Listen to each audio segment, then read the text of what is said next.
All right. Hello, everyone, and welcome. It's another Thursday, which means we have another governance risk call here at MakerDAO. Looks like we're up to number 209 on this call. I'm joined by a bunch of awesome people who both work, contribute, care about the Maker protocol. Seeing a lot of familiar faces in the participants list, which is always a joy. Some of you might be catching this on the recording on YouTube. Welcome there as well. Feel free to drop a comment to let us know you're watching. Before we get into things, do want to go over a couple quick ground rules, just so we can have a good call. And chief among them is let's try not to speak over one another. I know Zoom sometimes makes that difficult. There are a few tools we can use to make it easier though. If you're using the desktop version, if you go under reactions, there should be a raised hand feature. I see David from GovComms is demonstrating that now. That makes it super easy for me. I get an alert, lets me know, hey, when this person finishes talking, I can call on you. We'll have a smooth transition. Likewise, if you're unable or otherwise unwilling to hop on the mic, you can always drop your comment or question in the chat. I'll try to read those off when conversationally appropriate. Other things, I'm going to be trying to introduce people as they come on the screen, right? A lot of people are known to me, but that doesn't mean they're known to you. I would ask for some help for participants. Sometimes I forget, having chatted with you all for so long, what your official title is. So I'll try to do a good job there and ask for your help on the times that I don't. Other than that, it is an open meeting. Like, we do really encourage and want your comments and questions. This is kind of a staple of the Maker community that we come together once a week. We open up the floor and get some different perspectives on what's going on the governance and risk side of things. So we really appreciate the people that are able to make it here live and are always willing to keep the conversations going in the forum afterwards. So awesome. I think that is more than enough in terms of rules. And we're here to have a good time and engage in good governance. So let's go ahead and get kickstarted. All right. So as usual, in terms of our agenda, we're going to be starting with our governance roundup featuring the votes. And then we'll get an update on the Maker improvement proposals. And finally, a snapshot of what's going on in the forum. For our initiative updates, we do have a kind of cool initiative started by some delegates partnering with JokeDAO. So I'm going to give them a few minutes to inform everyone about that before we move into our discussion topic. We're kind of talking in-game transition and feasibility. Some of you might have been around for yesterday's call that we presented on that. This isn't meant to be a follow-up or anything like that, but kind of an open chance to ask some questions, go over some critiques, and talk about some benefits and just engage in good discourse. So looking forward to that. I would ask that you maybe start thinking about topics or ideas you want to address there.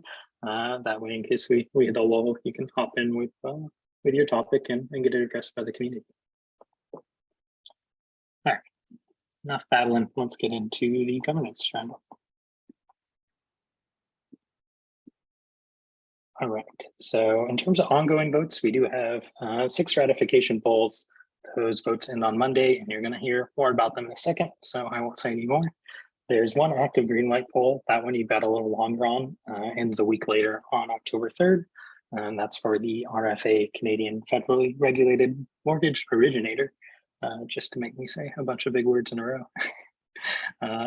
We love your opinions on that.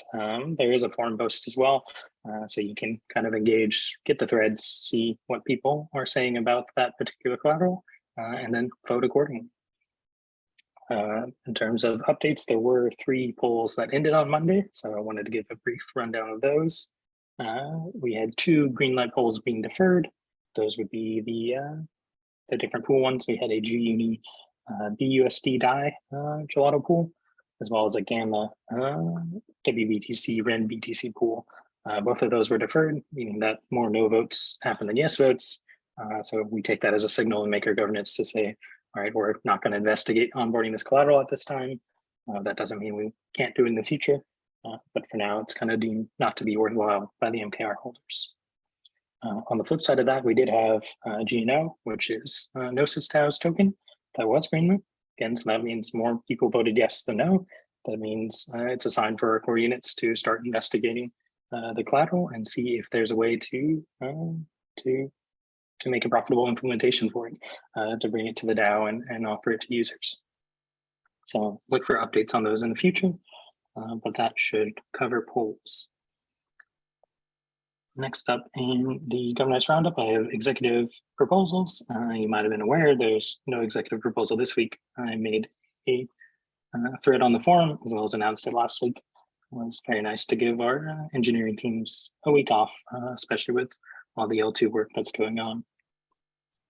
Next week, however, we are planning a fairly full exec, featuring a Monetalis that's MIP 65 onboarding, some core unit MKR transfers, and a couple of StarkNet parameter changes to basically up the debt ceiling and turn on that 1 basis point fees. So the teleport fast bridging can be charged when it's full up and ready to go.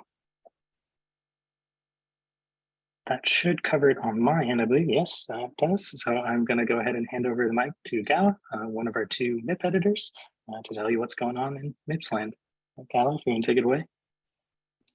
Yes, hello, this is, thank you, pros. This is Gala from 𝘊𝘆𝘆𝘆𝘆. So I'm here to introduce the MIP section. First of all, we have the September ratification polls. They are on their 2nd and final week. So we had 6 of them. Let's take a look. Okay, I can wait for the slides. So we are at the MIP sets.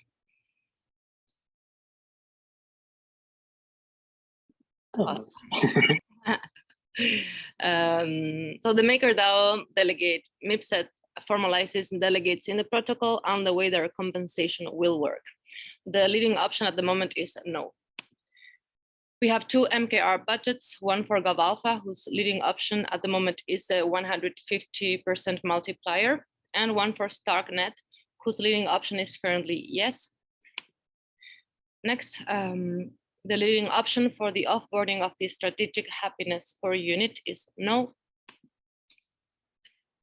We have one amendment, MIP 4C2 subproposal 24, which modifies MIP 61, the delegate compensation, by replacing the fixed start date with a rolling window when calculating participation metrics. However, if the delegate MIP set is ratified, deprecating MIP 61, this amendment will have no effect. I'm trying to see, they are telling me to go faster on the chat. I won't do that. So next, we have the special purpose funds. So it's this 81,000 DAI special purpose fund for funding the ambassador program with yes as the leading option. Now we can go to the proposals in RFC. These are the most active, the most recent proposals in RFC.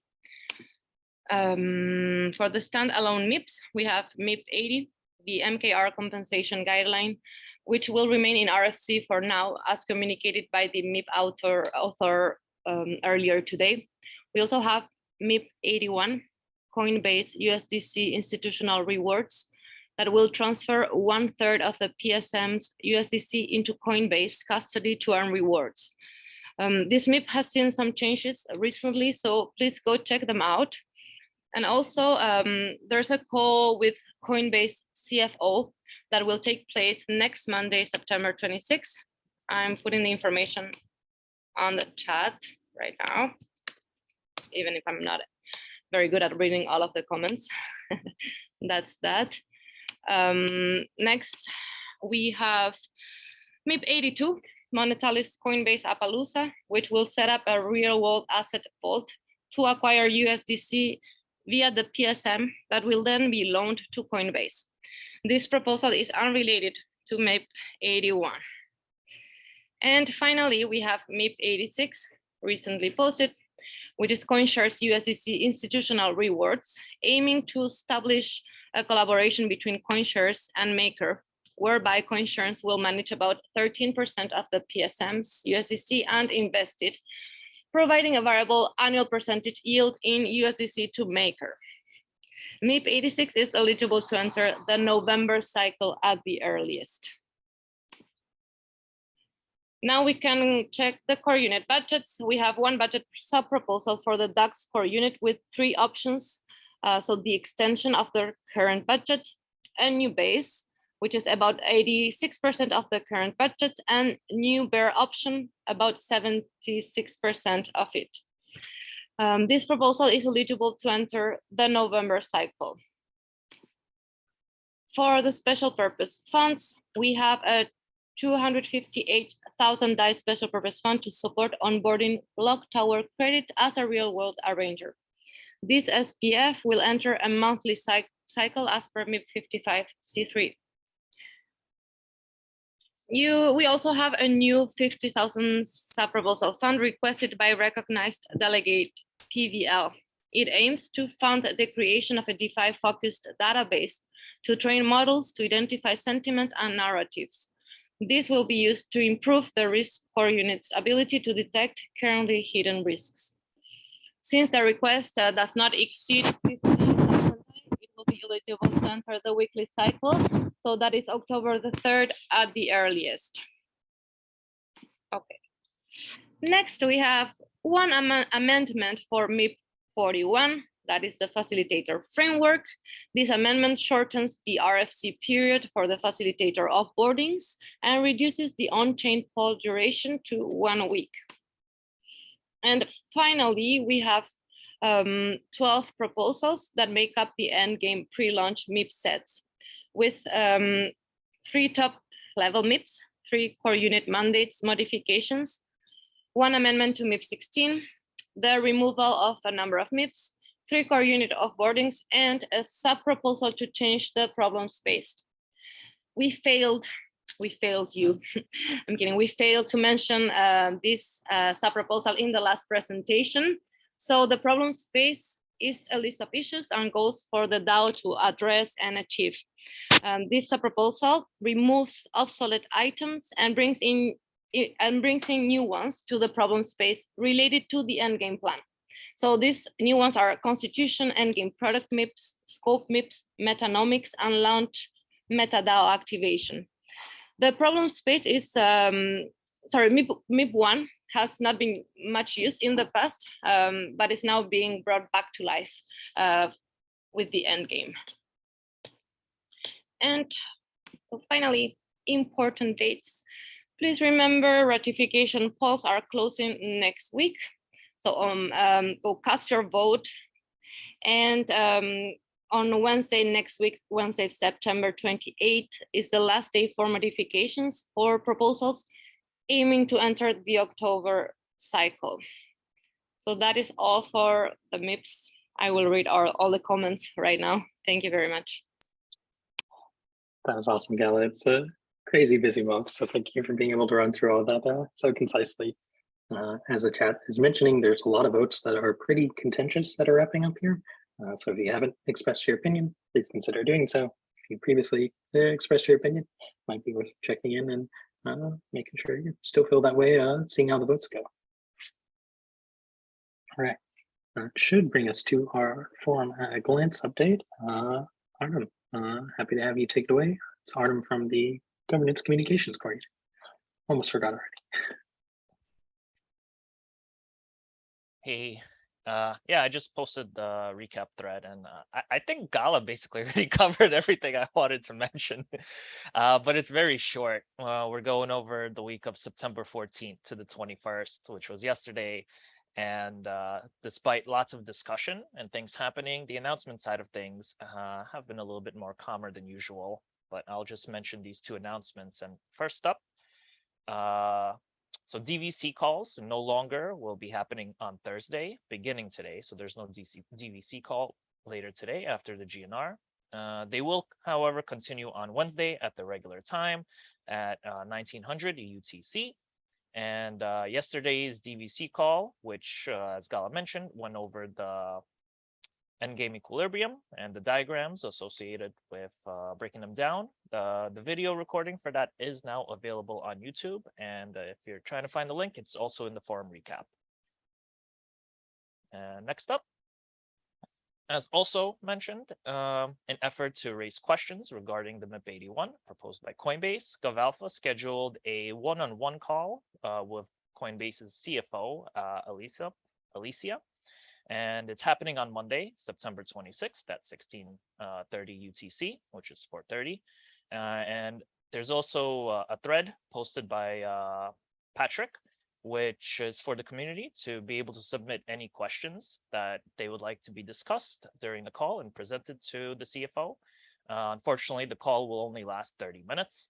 And with that in mind, Peyton will moderate and ensure all the questions and present them to the CFO for them to speak during the call. And yeah, for the links mentioned to the thread and to the call itself, it's also available on the forum recap if you need that. And besides that, there's nothing else. There's no signal requests. Oh, hey, hold on. Can I ask a quick point of clarification? Sorry for jumping in. So are you guys still looking for questions, or have they been kind of locked in? Yeah, I will be sending that over like after this call. So if you wanted to sneak in a few more, feel free to do so. But yeah, we are past that time now, so you should do so quickly. All right, cool. Yeah, good clarification. Thank you. Yeah, so there are discussions in the forum recap, so check that out. No signal requests this time. There's some initiatives and help wanted. And if you want anything to be mentioned in the weekly relay or the forum recap, just let me know. Much appreciated, Artem. Sorry for stealing a lot of your thunder there. Like I said, one of these weeks we'll let you go first, and then we'll get to deal with it. All right, well, that is going to bring us out to our initiative update. I believe I asked Tim if he wanted to say a few words. I know Raphael was also really crucial on this from Flipside, both recognized delegates. I don't really care who speaks, but I did want to kind of highlight this cool initiative that you guys put together. Yeah, sure. I'll go first, and then Raphael can fill in the rest of the difference. Raphael, so the context is Raphael put together the sort of first draft of a pulse check a little while ago to surface priorities just for delegates via a spreadsheet.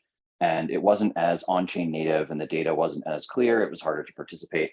And along the way, I forget who, but someone found JokeDAO, which has a sort of a fork of Mirror and an interesting bottoms-up governance tool. And we wanted to originally just do a maker-themed joke race because it's fun and it's interesting and it's cheap. But along the way, we realized that it actually makes sense to try and experiment with JokeDAO as its native platform for trying to build some consensus. The way JokeDAO works is you create a contest, you mint a token to vote within that contest, and there's two windows. There's a submission where anyone can submit, and then there's voting. And there's all sorts of other cool features like upvotes, downvotes. Normally in a joke race contest, people are telling jokes on chain and voting on them, which is hilarious, but it's also this sneaky way to get people into governance in general.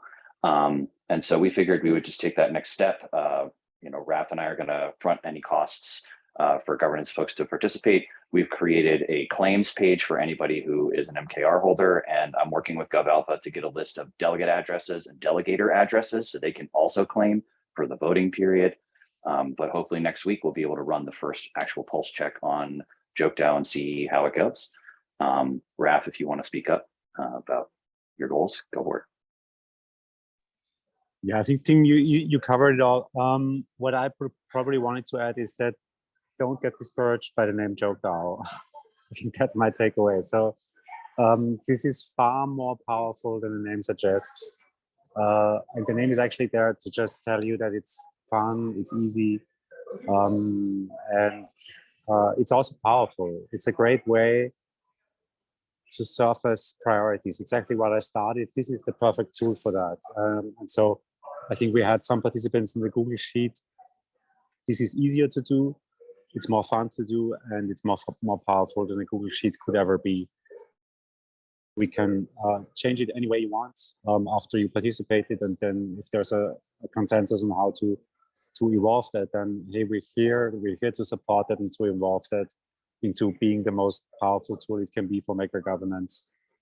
And we would love to have you. So if you can find 5 minutes of your time, head over, claim the tokens, and then participate. I think this can be like such a net positive for maker, especially at this time. And so, yeah, thanks to Tim and to David for bringing it. And I hope we can convince you to participate copiously. I'll add one more piece to it. If we find that this experiment is useful, JokeDAO is also multi-chain, and you can do lots of interesting things with these voting tokens, right? So you can take a snapshot at a certain time. You can mix it up so that we don't have a plutocratic voting environment, and it's only one address, one vote. So there's a ton of different pieces and features that all come together into this suite of governance tools that we just don't have in Maker. And this is like a nice place to experiment. So the bullish case here is that we can actually build better consensus and have a lot more data because it is all on chain. And then again, it's multi-chain, so it's cheap.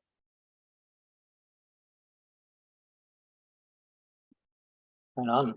And there was the Maker joke race a little bit ago. I participated in it. It was a lot of fun, even if I completely misunderstood what I was trying to do. A very cool concept they have going with the kind of short duration votes, and allows everyone to hop into Twitter spaces together and watch them roll in live. Kind of reminded me of traditional election nights, which was very neat. Oh, so great call out, Peyton. I forgot. If the community wants to, depending on how we run this pulse check, we were thinking of having a window for a couple of days to submit and a window for a couple of days to vote. But if we want to do a final Twitter space and have everybody hop on, we could do that too. That'd be super fun. I found it really engaging. Like, obviously you have to be worried about tight time spaces for excluding people around the globe. So there's considerations for sure, but I found it fun and would definitely support that. Cool. So yeah, thanks again for that awesome initiative. It's always great connecting with other people working on governance, and especially taking different approaches than we have here.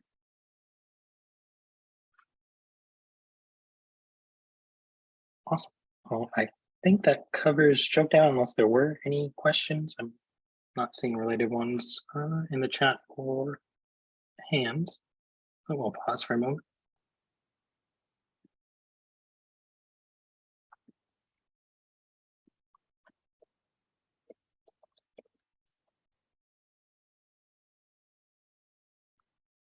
All right, we'll take us into discussion then, and get a few more voices coming in here. So yeah, thank you both to Raphael from Flipside, one of our recognized delegates, and Tim, why am I forgetting your LLC name?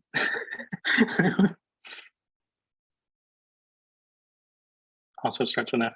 I'm just gonna have feedback loops. Thank you. Like, just the biggest of brain farts. much thank you to you. Yeah, last name too, because there's a billion Tims, another Tim delegate as well. Like I said, lack of coffee today. Sorry, folks. All right, we'll move into discussion topics. Should be a juicy one in that we're discussing EndGame. Obviously, those votes are kind of prepared to come to the forefront here in October. So I think this should be a lot to discuss.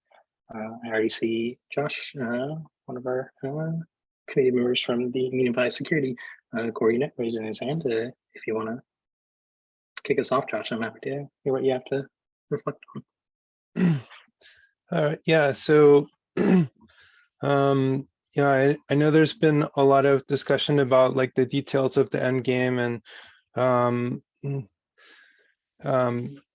like how all the meta DAOs and tokenomics and everything fit together. But to just looking at the the MIP set that Rune posted, excuse me, MIP 84 is already doing like a pretty huge change to the way the DAO works, just in the first MIP set. And from what I understand, Rune is going to submit like this whole MIP set together as a package. So you know, if so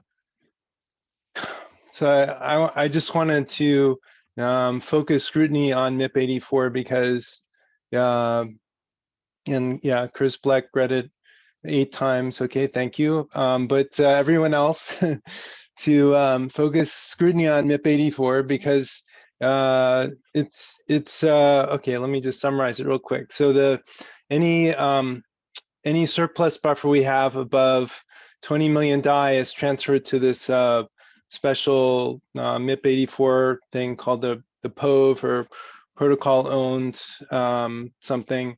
And so there won't be any maker burn for the foreseeable future. POVE uses the funds to buy Lido staked ETH at 1.8 leverage, and liquidation of this leveraged position is conceivable. So that means like all this money that we're setting aside to cover losses, to make sure that we have runway to pay salaries. All this, a good portion of that money is now going to be invested in staked ETH or similar kind of investments. And it's going to have variance. The value is going to go up and down. And then we're still committing to take on more real world asset risk. So it's still so-called pigeon stance. So there's no change in real world asset exposure. We're going to continue onboarding real world assets, but we have a lot less surplus buffer to absorb losses. So I just want to focus everyone's attention on this. It seems I'm pretty concerned about it. That's all I got. Awesome. See a hand from David. So Joshua, is the main concern the reduction of actual capital in the surplus buffer, and then basically just the result of that having resulting in a shorter runway for our workforce? Is that kind of the main concern with that MIP, or is it beyond that? Yeah, I mean, right now all our surplus buffer is just sitting in cash, which is the safest investment. Like that's like you have stuff, you have your reserves in cash because you want them safe in case something else goes wrong. So Monet Supply mentioned in the chat that I may have not totally summarized it accurately, so I'd invite his clarification.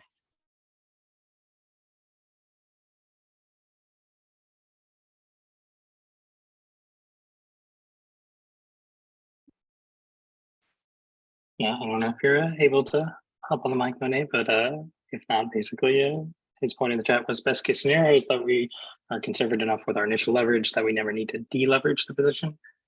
So that's kind of in reference to the idea that the vault wouldn't have liquidations on, right? Doesn't mean we wouldn't have to react if an under collateralizing event were to occur. Yeah, hopefully I expressed that all right now, Monet. If not, feel free to correct me in the chat. Yeah, no. Yeah, and I mean my response to that would. Oh, go ahead. I can barely. Yeah, I can barely hear you, Monet. You're a little distant. There we go. I think I fixed it, hopefully. Yep, perfect. Okay. Yeah. I think there's kind of like two layers of possible concerns with the protocol owned vault.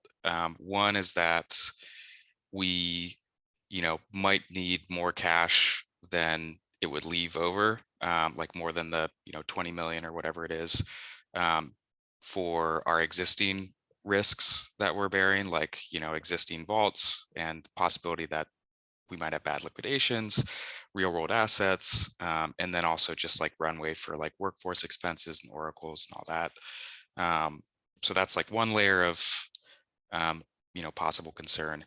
And then the other layer is that if we buy up a bunch of staked ETH or like other protocol involved collateral, and then the price goes down enough, then it'll approach, going under collateralized. And then we might be put in a position where we're forced to sell some of those assets to like avoid going under 100% and being under collateralized. So I think the second set of like concerns, there's probably ways that we can sort of address that just by trying to like structure everything in a way with that, like for instance, the virtual price ceiling. There's ways that you can set that up where you could have like pretty strong assurance against like buying too much of an asset at the top of the market and then it tanking on us. So I think that that seems like it's something that can be mostly addressed. The trade-off there is that as you get more conservative of how much you're willing to like lever up, then you also, of course, are going to not generate as much DAI from this whole mechanism, which is part of the point, is that we want to be displacing USDC and other stuff like that and shifting it more to decentralized collateral. So yeah, a lot of trade-offs, but I think that the second set of risks is something in principle you can kind of address, and like avoid buying the top and then selling the bottom, which is, yeah, that'd be the worst case scenario. But then it's still an open question of like how much of our existing cash do we want to keep as cash for all the other costs and risks that we have.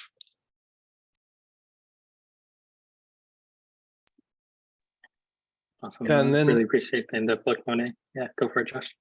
Yeah, and then like it seems like the objective of the MIP 84 is to prepare for like Eagle stance or whatever, like the next stage where most of DAI is backed by staked ETH. But like, imagine how much staked ETH we'd need to own by that point. Like, you know, we have like 6 billion DAI outstanding now, so yeah, I mean that it's going to take like decades for us to accumulate enough. I mean, unless we have a whole lot more income, I just don't see like in any reasonable, you know, like in the next 5 years, how are we going to accumulate enough staked ETH to back a substantial portion of DAI. Okay, go ahead. Sorry, Frank.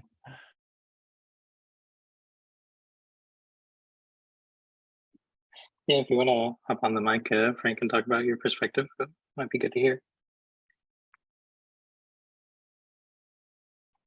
And we kind of started off with the protocol and vault paper. The intention was to kind of cover a lot of ground with the EndGame as much as we could in terms of preparing for like, okay, well, if this passes, what happens? As understanding that is pretty important to deciding like, if you would want to support it or not.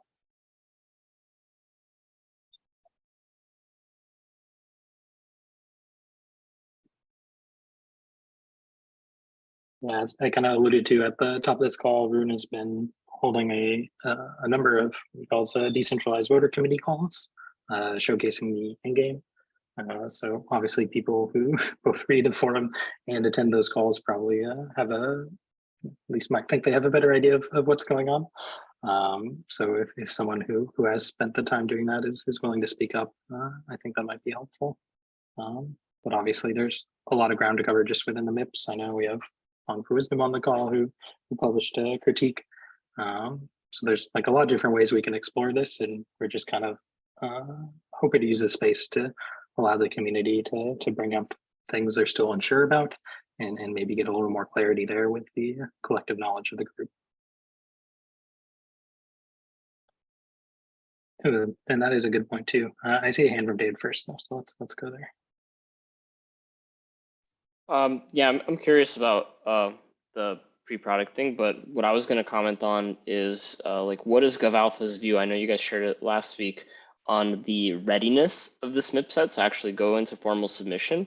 And yeah, I would love to kind of hear whether we would like recommend to Rune like to leave it in RFC for longer. Like yeah, I'm just kind of curious about the readiness of the MIP set as it currently stands.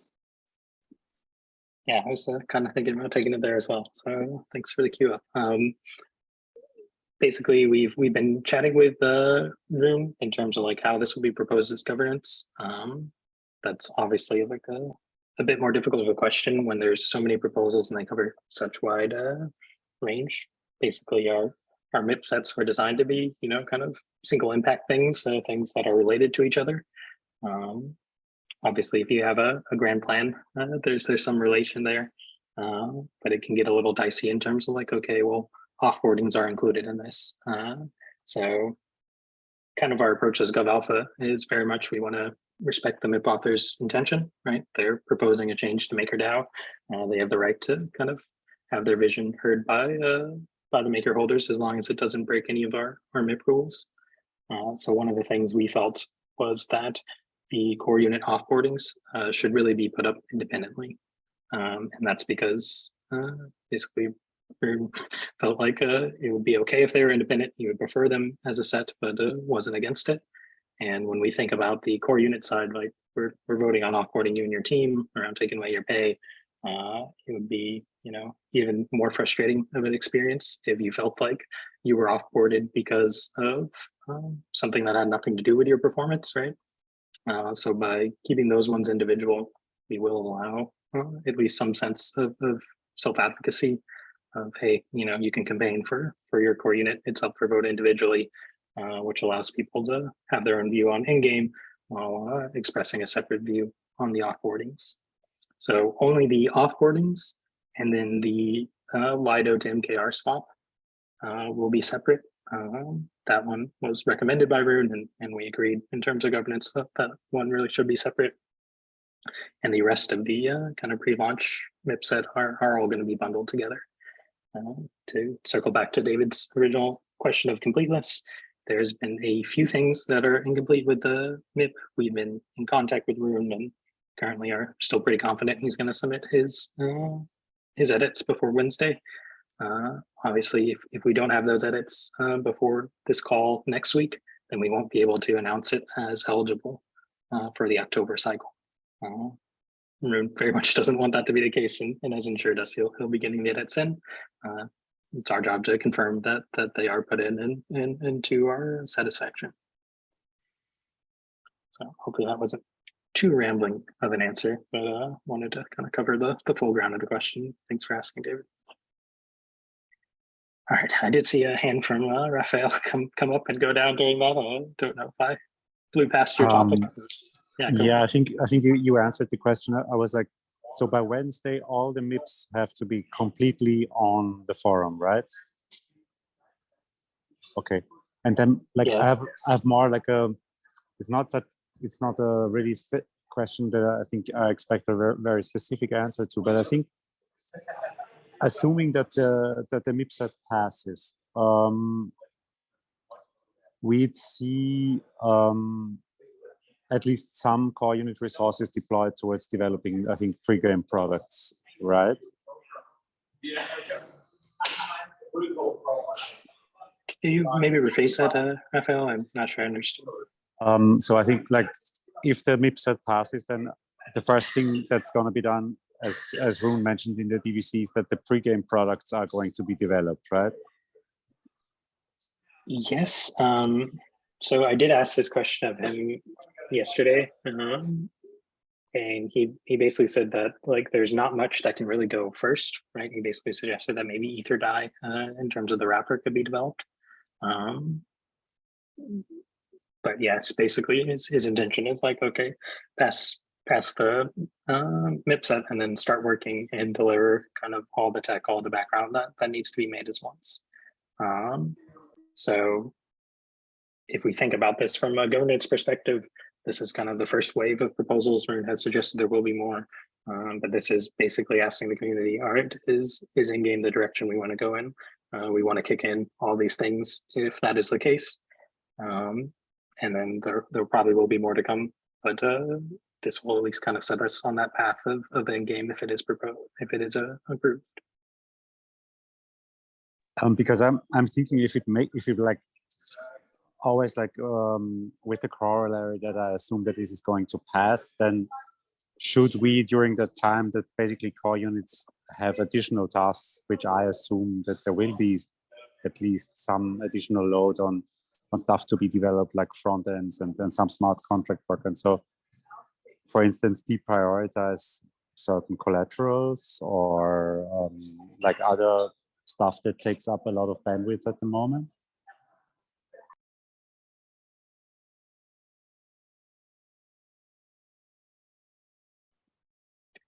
Might call for a lifeline because I have been attending these calls and reading these things. My impression is like not really, that'll kind of have to happen naturally as groups start to shift and work towards the goal. but I'm not sure if there's been any explicit mention of like what would wind down and what would happen. Yeah, like I said, I didn't really expect like a very specific question. It's more like a question that I have been thinking about, is because like what I see is there's quite a lot going on at the moment aside from the endgame plan, and I just think that as a DAO, both in terms of governance and in terms of workforce, we just have a certain bandwidth that we have, and there's a limit to that capacity, right? So I think there has to be some consideration about like what we can do, but I think that the next step is definitely for these two to go to a vote, and then we can take it from there.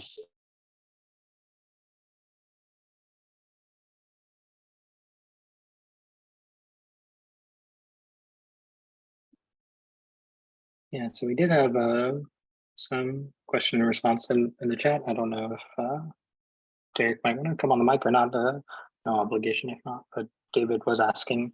Yeah, Pros, I can jump in. So yeah, just summarizing there, like David is asking, I guess, two questions, like what is the support of the protocol engineering team on this? And, you know, as has always been the case, you know, we work at the will of governance. So if the MIPs pass, then yeah, definitely there's going to be some work here, and we'll need to scope out what that work involves. And as you guys have been talking, you know, just now, there's a lot of things here that come into play. There's the 𝘰𝘱𝘰𝘗 farm ETH, there's Elixir pool, there's the MetaDAOs, the MetaDAO tokens, some of the vault and token mechanics that are around that. So we will need to scope that work out and do a typical product management planning around what that work involves, what's the scope of it all. We haven't done any of that. We've had conversations, but they've all been in the spirit of exploratory. Let's see how the MIPs evolve, let's see what happens, and then take it from there. But once we go through the MIPs get passed, then we really start allocating formal resources to this work. So that will happen if the MIPs pass. The other question here is around the L2 work. We don't plan on halting or stopping any of that work. We only have a portion of the team working on L2 work.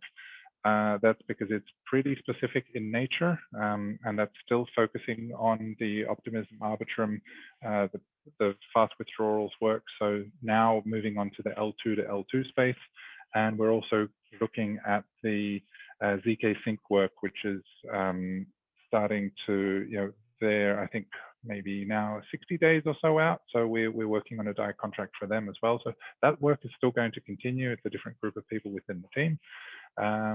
So yeah, we're really just waiting on the MIPs, and then we're going to dive into more detail. So yeah, and this aligns with Rune's discussion on the calls as well. He's been talking about protocol engineering being, kind of having three key focuses as we go forward. One of them's the security and protocol hardening piece. The other's the L2 work, and then the third, if I've interpreted it correctly, is around the core protocol work. So a lot of the stuff around the D3M that we've been working on, which is now slowly wrapping up as we work our way through the comments with auditors, and then some oversight with CES around collateral types and things like that. So yeah, that work is all going to continue.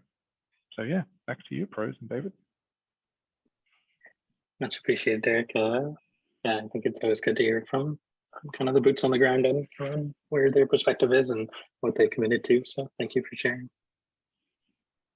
I do see a comment about legal concerns from one of our recognized delegates, Acre Invest. Kianga, I don't know if you wanted to hop on the mic, but if so, I'm happy to give it.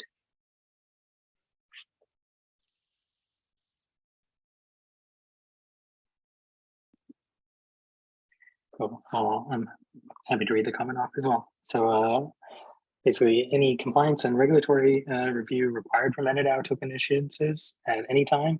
Are people worried, about potential securities issues with launching a new token, that sort of thing? I'm not a lawyer, so I cannot give a legal answer. Even those of us that are might be hesitant to. Or from the governance end, right? If there's a specified legal review in the MIP, then that would need to take place for it to go forward. If there's not on the governance end, we wouldn't be requiring it. It doesn't mean someone couldn't try to independently pursue some legal advice from one of their own entities or what have you.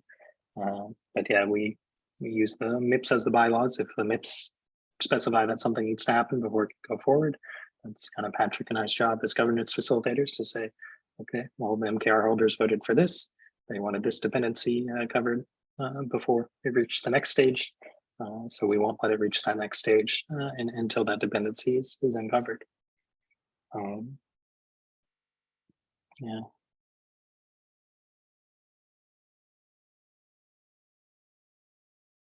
And not becoming the 𝘧𝘴𝘴 token is an issue by the 𝘧𝘴𝘴, and the 𝘧𝘴𝘴 is not incorporated everywhere. Yeah, so there's jurisdictional questions here. There's a question of like, can Maker itself actually create the smart contracts? Does that make create the smart contracts that create the tokens? Does that actually improve regulatory or legal risk? Those are like some very valid questions, I think. We'd be happy to get perspective on if anyone has them.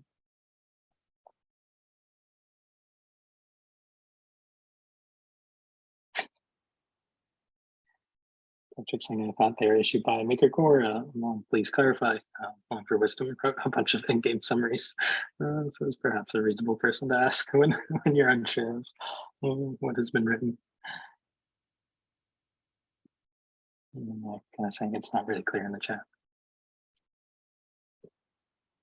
All right, I'm feeling a bit like a Twitch streamer here, just reading out the chat. So I would happily take someone any questions or diversions into other parts of the game we'd like to explore today.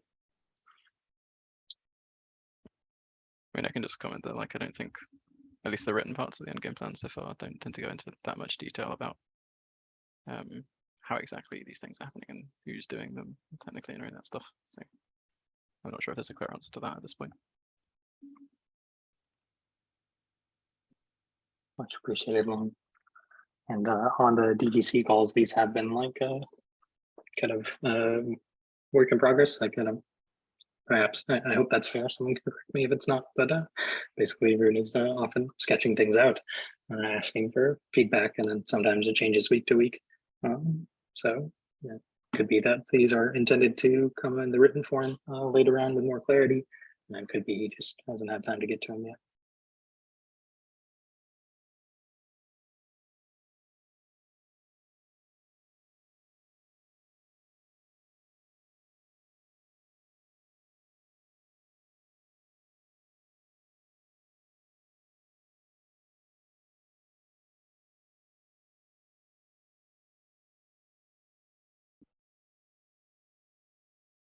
Yeah, go for it. 𝘰𝘰𝘮𝘬𝘰𝘯𝘫, he's a legal contributor over at SES. You might have a more precise enough title now. If you want to give that, you're welcome to as well, 𝘰𝘰𝘮𝘬𝘰.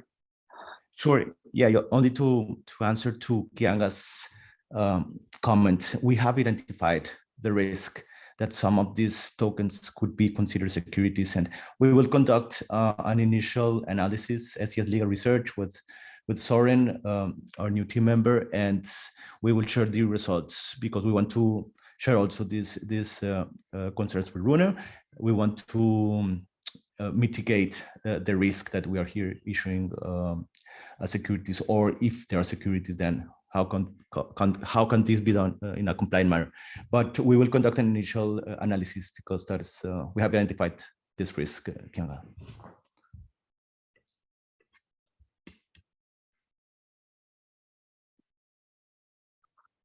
It's great to hear the teams on top of it over there. Thanks, 𝘰𝘰𝘮. And also, like always with these questions, it's always a jurisdictional question, and we will start off doing an analysis with American jurisdiction, with how we test, and so on. That is not the only jurisdiction in the world, but we will start with this one because, yeah, for obvious reasons, it's the most predominant. So we'll do an initial analysis about that and share it with the community.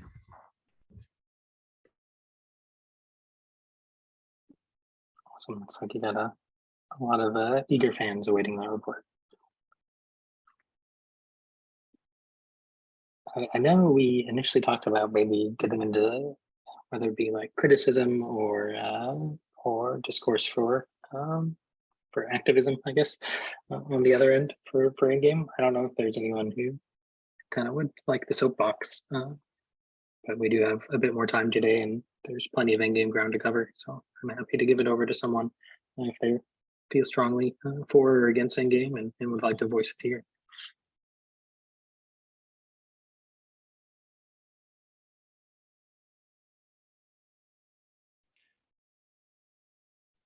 I guess I wanted just to point out for people's info if they haven't seen it yet, but Rune did respond to Long for Wisdom's commentary a couple days ago. If you guys want some fresh reading.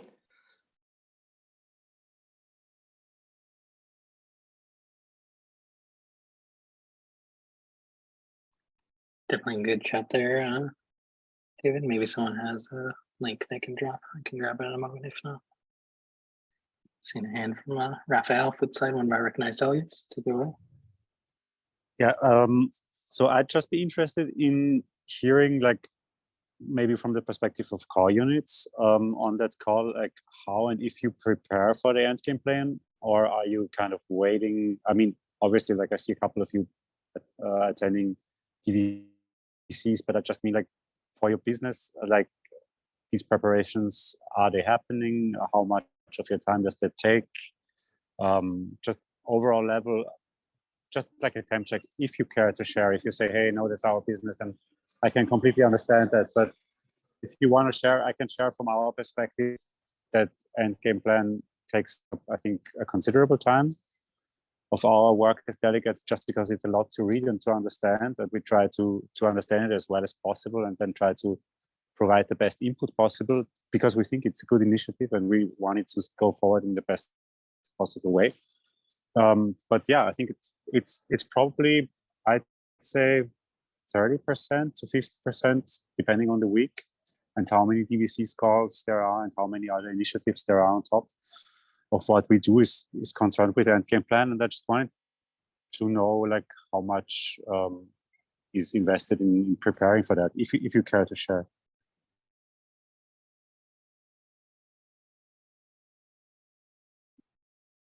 Thanks for that call. So coordinating facilitators, you're welcome to answer. After a little bit of silence, I'll give mine. So I might encourage others if no one's willing to come forward.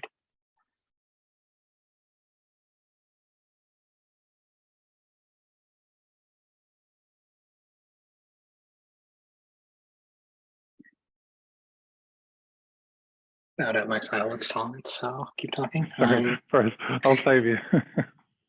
Thanks, Derek. Yeah, so I didn't realize the question was to facilitators at the beginning. So yeah, I mean, I join these calls. I don't join all of them, but I try to make the majority of them, just to keep a pulse on how I guess how the concepts evolve over time, and they have evolved quite a lot. You know, since we started talking Sagittarius in the beginning, it's come, you know, a lot of evolution since then. So it does take up a lot of my time. I try to give summaries back to the team, and we have had one-on-ones with Rune earlier this year.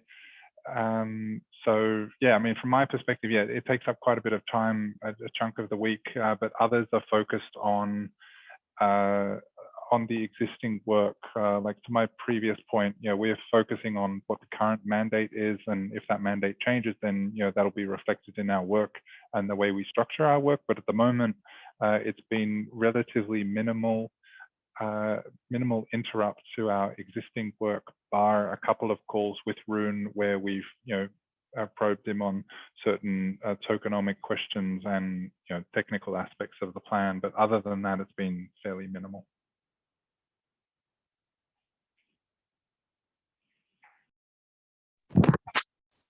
Hey, Peyton, I can chime in. Thanks, Robert. Got Monkey Iris from Collateral Engineering Services, Corey. Hey, thanks for the intro. You know, one of the things I think I've attended just about every call that Rune has hosted, and also the ones the delegates have hosted. And so I appreciate the time that people are spending trying to bring the information out. One of the challenges that I have is that everything is conceptual.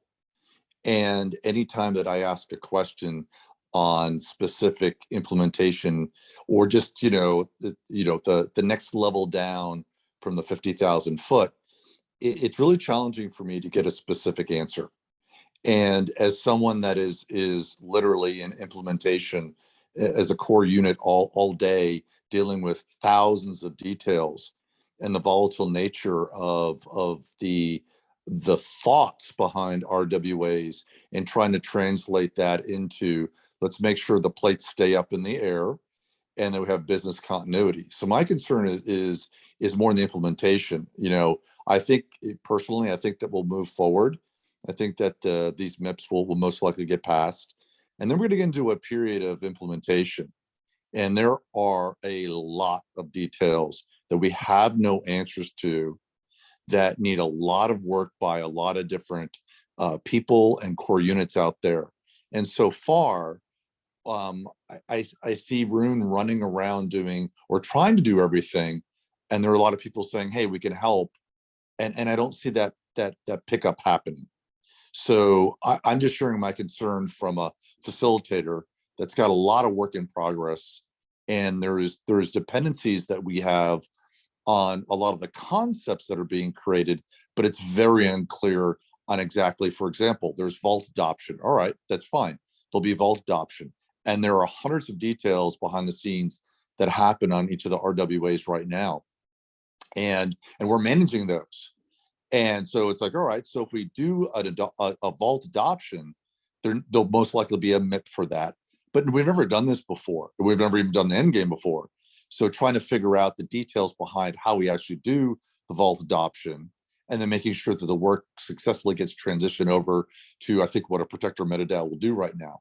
So just one example of many.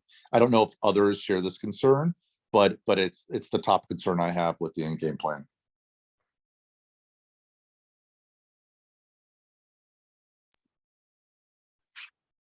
Thanks, Robert. See a follow-up from Raphael, maybe? Go for it. Yeah, thanks, Robert and Derek, for chiming in. I share some of these concerns. I think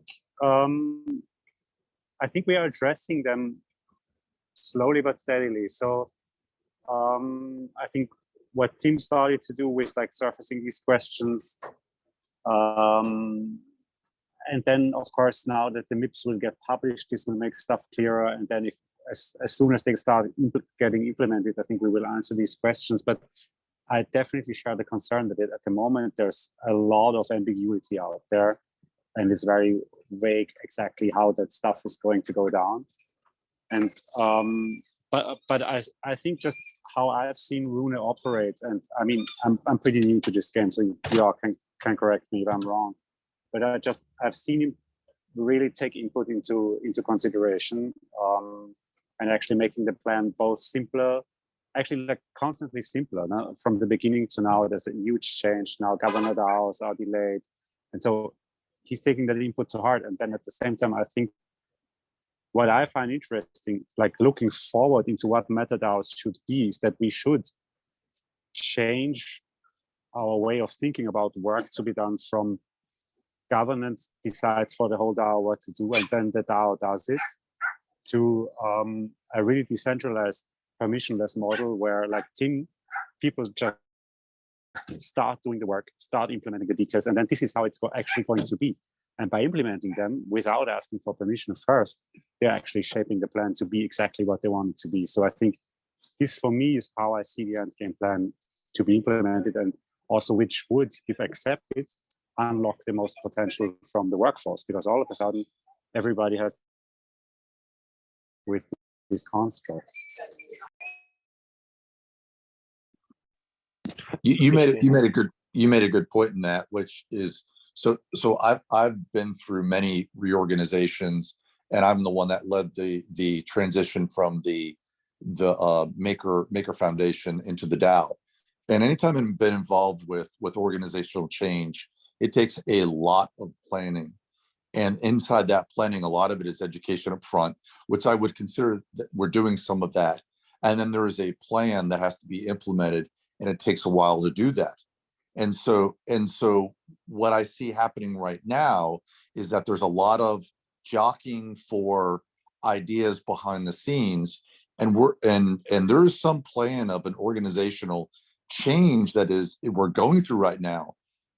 But other than having, maybe maybe specific conversations with Rune, I don't see a concerted effort by the DAO, a DAO-driven effort to be able to do this. And by people that are in the trenches every day dealing with the actual details. One example, what are the roles and responsibilities of the main scopes?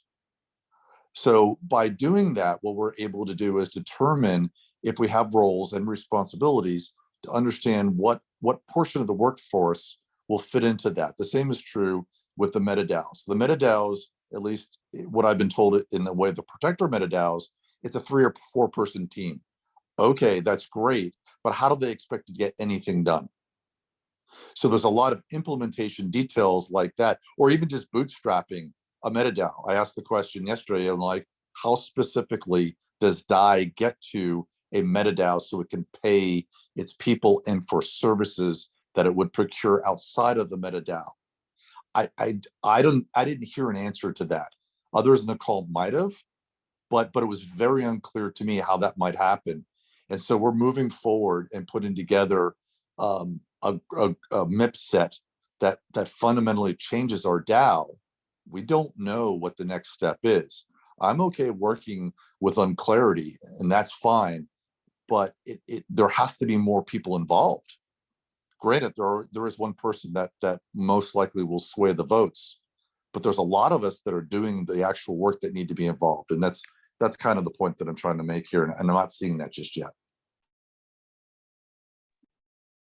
Awesome. Well, when you hear those concerns, and maybe come back to them later, but I know Nadia has been waiting with her hand up, so I'm gonna give the mic over to her real quick. Take away, Nadia. Thanks, Tatum. Yeah, I wanted to share how's for me at Growth with all the endgame plan and the transition. I think after it is approved or not, it will be easier because I think that will help us inside core units to focus on the development of the endgame plan, because I for now what I feel is that we have a plan, we have a vision. Now we have to go to the details and implement it. Same for MetaDAO, same for clusters. And I think you're right, Robert, there's not a DAO effort on that, but it is because it hasn't been approved. So whenever it is approved, all core units, we all have to that will be our priority. And that is my main concern. All this time, we know that there's the endgame plan coming, and I feel that this transition time has been quite difficult, at least for me, because it is hard to plan. It is hard to know what my team will do for the next months. It is hard to set objectives, like I said, objectives per quarter, but with all this uncertainty, it has been hard to do that. And I suppose that is the same for all core units, because without understanding the direction of the DAO, it is hard for us core units to organize our team and to go for a goal. So we are just doing what we suppose will continue, whatever it will be the result of the endgame plan voting. We know teleport is coming, we know multi-change is it has to continue as one of the biggest and main strategies for makers. So we are going in that direction.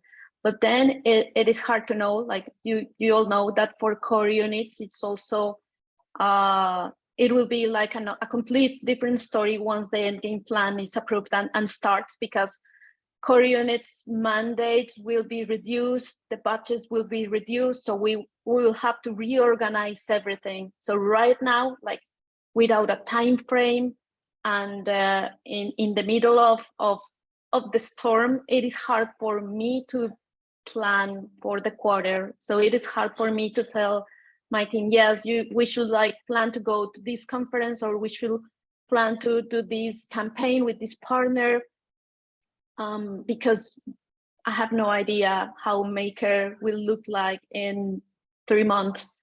So that is the hardest part.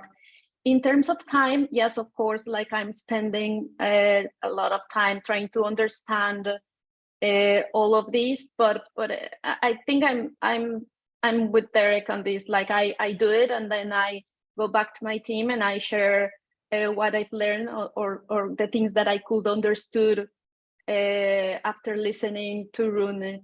I think it is interesting how after you listen to him repeating over and over like the same things, you kind of understand a little bit more what he's saying.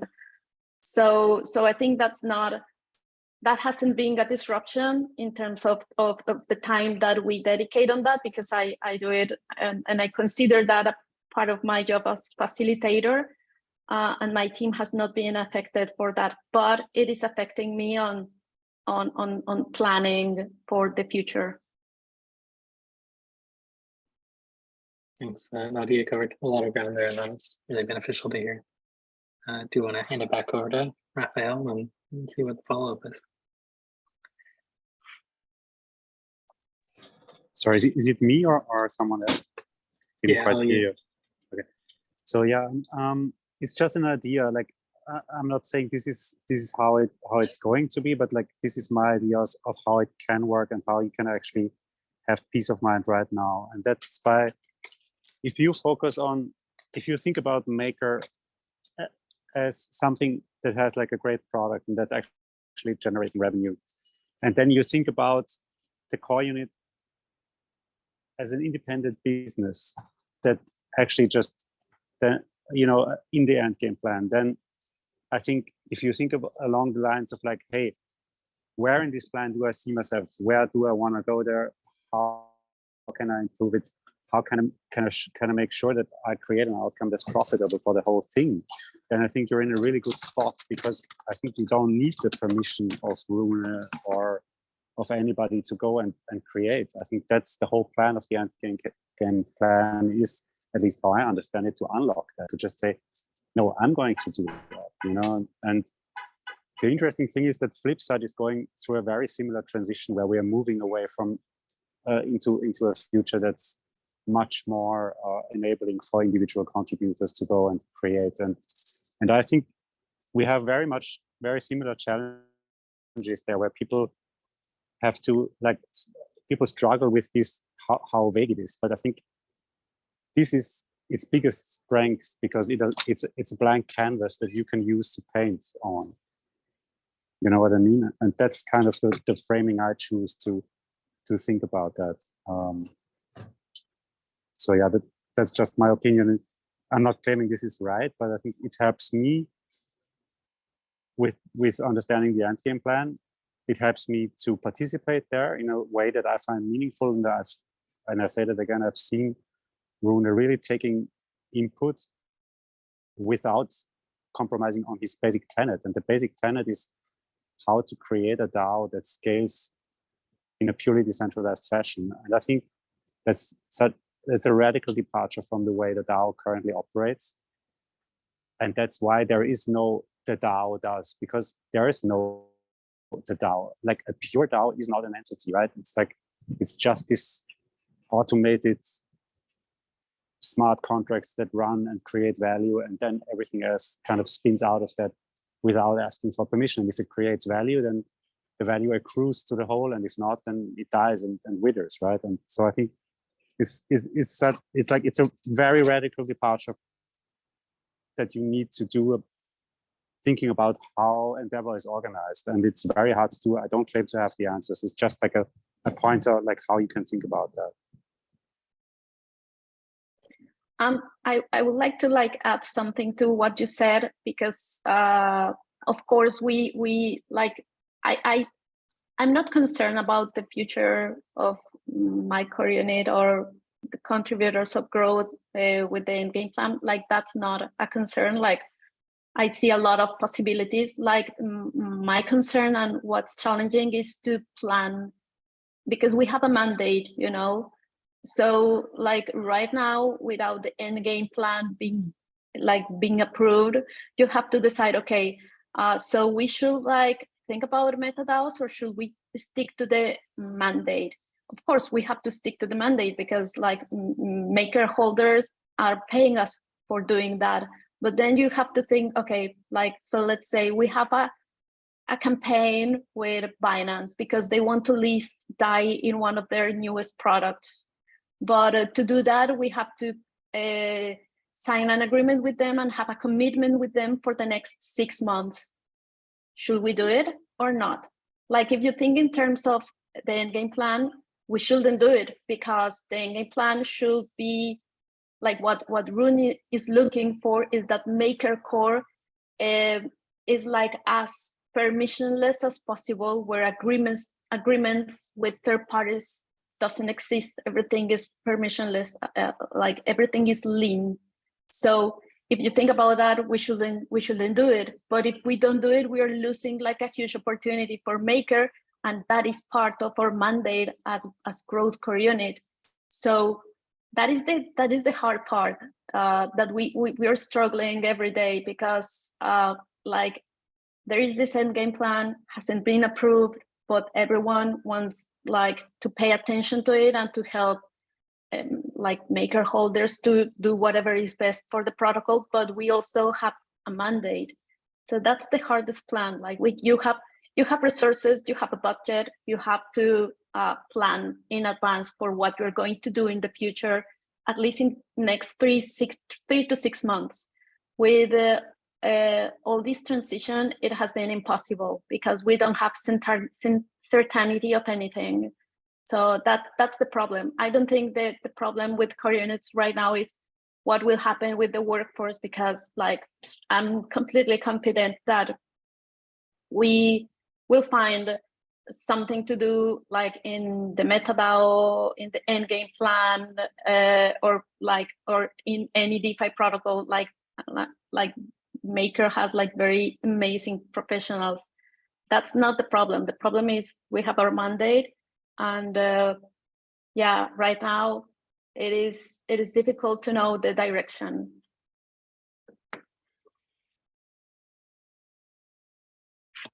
It's not, yeah, a lot of people echoing support in the comments for you taking the time to show your view there. Do want to call out, we're about 12 minutes out from when we usually end these calls. So if you do have something relevant about endgame that hasn't been said yet, consider dropping that in chat or raising your hand so we can make sure we get to you. I teased that I would answer a previous question for Gov Alpha, so I don't want that to be a lie. Our core unit might be a little unique in that, you know, the fact that these are MIPs causes us to have to spend a lot of time on them. But there's certainly an additional layer to that in terms of what's being proposed is such a massive change. But if we don't really understand what is in it, it could lead to a lot of disorganization and kind of confusion coming from the top down. Yeah, so it has been taking up a lot of time, but like a bunch of other facilitators have said, we focus on the facilitator level. We try to make sure our team can keep contributing to things that bring value to the protocol, while facilitators stress out about the implications and how to go forward.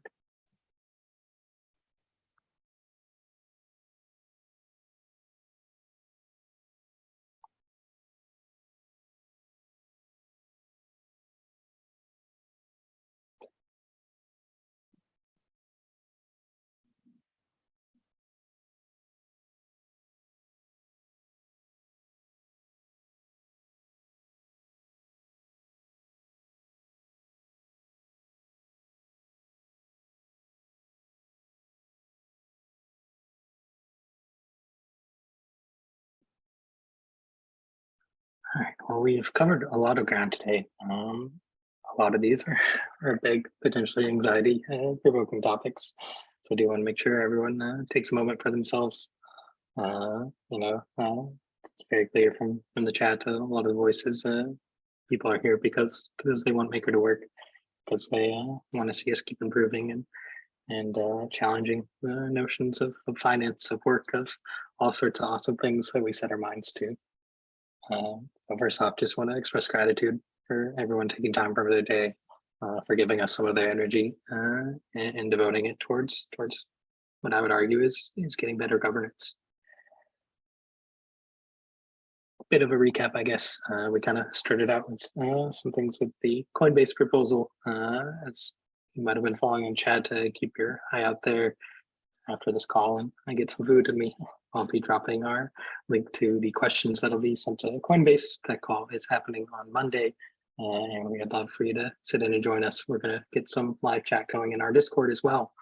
So we can kind of engage on what's being said and make sure there's some artifact for it that isn't just cornered away in Crowdcast. We talked about the initiative for JokeDAO. I believe you also have until Monday to claim your tokens if you have more than one MKR. Double check the forum posts on that, but I'm pretty sure that's accurate information. So if that sounded fun to you, if that sounded interesting, it's on Polygon. It was super easy, so it shouldn't cost you too much gas or overhead. And then finally, we wrapped up today with this big discussion on EndGame, covering a lot of ground from the protocol on Vault to general transition, how much it's taking from our facilitators, what the plan is going forward. Obviously, there was a lot more in chat than we could cover in voice today. I tried to call it as much of it as possible. But if you didn't have your voice heard today in today's call, that's why the forum threads are there to hopefully provide a more long-lasting testament to what we're discussing and debating. So I would really encourage anyone, if you still have thoughts, if you still feel your opinion hasn't been heard, please go share it there so we can engage and follow up on these threads later. All right, I'm gonna step down off my soapbox. I really appreciate the opportunity to come talk to you and lead these calls every week. We'll be back same time, same place next week. And huge thanks again for everyone who helped make this call possible.